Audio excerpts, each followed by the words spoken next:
Chinese এই নুডলসটা আমার এত প্রিয়। এটা হচ্ছে কোল্ড নুডলস, মানে একদম ঠান্ডা থাকে। সাথে যদি আর কিছু সস মরিচ মিক্সড করে নিই তাহলে একেবারে পারফেক্ট।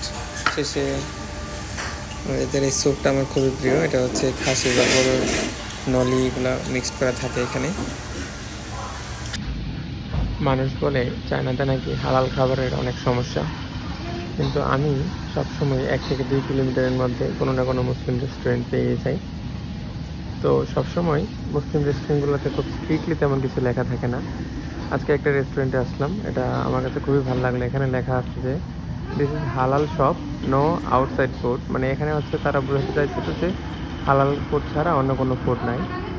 তো এখানে লেখা হচ্ছে no smoking, no drinking, please forgive me.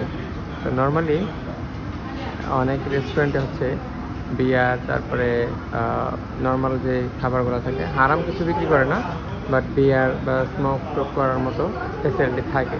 তো এরা সেই জিনিসটা অ্যালাউ করছে না এবং সেটার জন্য তারা বলতেছে যে সরি। তো এই জিনিসটা আমার কাছে খুবই ভালো লাগছে।